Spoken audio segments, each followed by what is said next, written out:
గౌతమ్ నుంచి జ్యోష్ణను కాపాడిన దీపకి క్షమాపణ చెప్పిన జ్యోష్ణ, నిజం తెలుసుకున్న సుమిత్ర. ఈ వీడియో గనుక నచ్చినట్టయితే తప్పకుండా ఒక లైక్ చేయండి. ఇక జ్యోష్ణ అయితే నేను దాసును కలుసుకుని ఎలాగైనా నిజ నిజాలు తెలుసుకోవాలి. అసలు గ్రాని ఎందుకు ఇలా ప్రవర్తిస్తుంది, గ్రానీకి ఇల్లు ఏం మాయ చేసి చెప్పారో ఇవన్నీ కూడా దాసు ద్వారా తెలుసుకోవాలి అంటూ ఇక నిర్ణయించుకుంటుంది. ఇక ఆ విధంగానే జ్యోష్ణ అయితే దాసును కలుసుకోవడానికి అయితే బయటికి వెళ్తుంది. మరొక వైపు పారిజాతం అయితే ఎంతగానో మురిసిపోతూ ఉంటుంది. అమ్మయ్య, నా మనవరాలు ఈరోజు ఎంతో అందంగా కలకల్లాడుతూ కనిపించింది. ఇప్పటి వరకు అదే నా మనవరాలని తెలియక దానిని ఎంతగానో ఇబ్బంది పెట్టాను. కానీ ఇక మీదట అసలు దీప కంట్లోంచి కన్నీళ్లు రాకుండా చూసుకోవాలి. ఈ జ్యోష్ణ కారణంగా దీప ఇబ్బంది పడకుండా కాపాడుకోవాలి. ఇన్ని రోజులు ఈ జ్యోష్ణతో చేతులు కలిపి దీపను ఏడ్చేలా చేశాను. నేను చేసిన పాపాలకి నివృత్తి కలగాలి అంటే ఖచ్చితంగా దీపను అల్లారు ముద్దుగా చూసుకోవాలి అంటూ పారిజాతం అయితే అనుకుంటూ ఉంటుంది. మరొక వైపిక దీప కార్తీక్ ఇద్దరు కూడా మాట్లాడుకుంటూ ఉంటారు. ఏంటి బావా ఇదంతా, అసలు ఇవాళ జరిగింది కలో నిజమో నాకే అర్థం కావడం లేదు. పుట్టింటిసారి వచ్చినందుకు చాలా సంతోషంగా ఉంది, కానీ అమ్మకి నా మీద చాలా కోపంగా ఉంది. తన మనసు నా మాటలతో బాధపడినట్టుంది అంటూ దీప అంటూ ఉండంగా, నువ్వేమీ అనుకోవలసిన అవసరం లేదు దీప.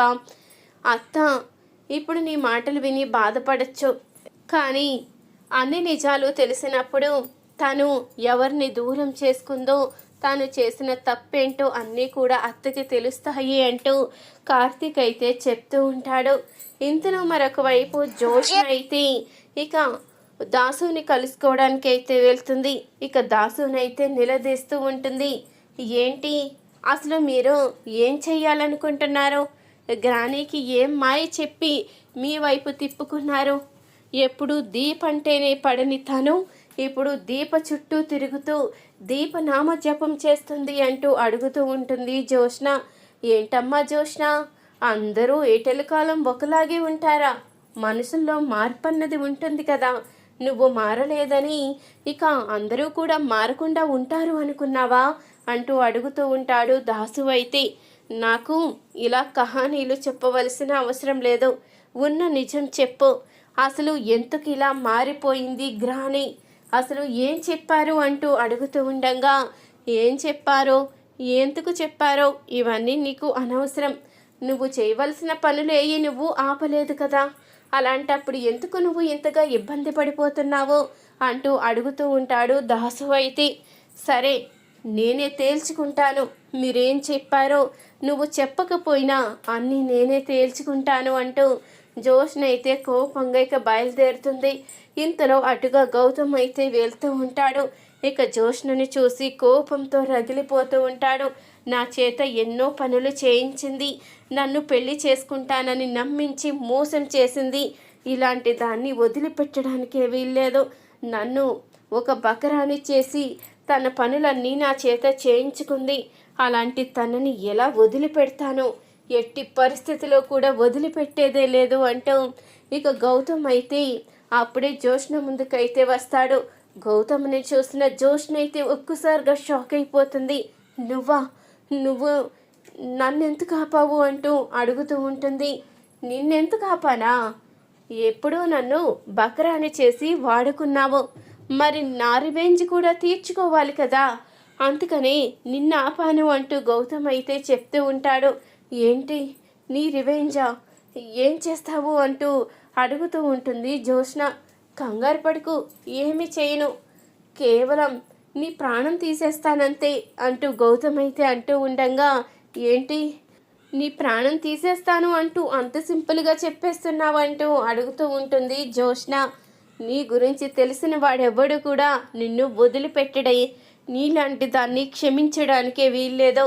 నిన్ను లేకుండా చేస్తే నా పగ నెరవేరుతుంది అంటూ ఇక గౌతమ్ అయితే అంటూ ఉండగా, చూడు నా జోలికి రావద్దు, నన్నేదైనా చేసి మా మమ్మీ డాడీ ఎట్టి పరిస్థితుల్లో నిన్ను క్షమించరు అంటూ జ్యోత్స్న అయితే అంటూ ఉంటుంది. నిన్ను నేనే చంపానని ఎవరికి తెలుస్తుంది? ఎవ్వరికీ తెలియదు. నిన్ను నేను లేకుండా చేస్తాను అంటూ గౌతమ్ అయితే ఇక జోష్నకి రివాల్వర్ అయితే గురిపెడతాడు. నన్ను వదిలే, నన్ను ఏమీ చెయ్యొద్దు, నన్ను క్షమించు అంటూ జోష్న అయితే బ్రతిమలాడుతూ ఉంటుంది. నిన్ను క్షమించేదే లేదు, నిన్ను వదిలిపెట్టని రోజు నా నుంచి నిన్ను ఆ దేవుడు కూడా కాపాడలేడు అంటూ గౌతమ్ అయితే ఇక జోష్నని తన రివాల్వర్తో కాల్చబోతూ ఉండగా అప్పుడే దీప్ అయితే ఎంట్రీ ఇస్తుంది. ఇక గౌతమ్ చేతినైతే పట్టుకుని రివాల్వర్ అయితే లాక్కుంటుంది. జోష్నని చంపాలని చూడ్డానికి నీకెంత ధైర్యం అంటూ దీప్ అయితే అడుగుతూ ఉంటుంది. నేను మంచి పనే చేస్తున్నాను, తన కారణంగా నువ్వు కూడా ఎన్నో ఇబ్బందులు పడ్డావు కదా, ఇప్పుడేంటి తనని చంపుతుంటే అడ్డుకుంటున్నావు? ఈరోజు నీ జీవితం బాగుండుండొచ్చు, కానీ ఒకప్పుడు నువ్వు అందరితో మాటలు పడడానికి, నువ్వు అందరి ముందు అవమానం పడడానికి కారణం ఈ జోష్ని. తను చేసిన తప్పులు నీ మీదకి నెట్టేసి నిన్ను అందరి ముందు నవ్వుల పాలు చేసింది. అంతేకాదు నువ్వు అరెస్ట్ అయ్యేలా కూడా చేసింది ఈ జోష్న కారణంగానే నువ్వు పోలీస్ స్టేషన్కి వెళ్ళావు అంటూ ఇక గౌతమ్ అయితే అంటూ ఉండగా, అవన్నీ నాకు తెలుసు, మాలో మాకు ఎన్నన్నా ఉండొచ్చు, కానీ నువ్వు తనని ఏదైనా చేస్తే మాత్రం ఊరుకునే ప్రసక్తే లేదు. అది నా చెల్లెల మీద ఎవరైనా చెయ్యి వేస్తే ఊరుకోను అంటూ దీప్ అయితే అంటూ ఉండగా ఆ మాటకి జోష్న అయితే దీప వైపు చూస్తూ ఉంటుంది.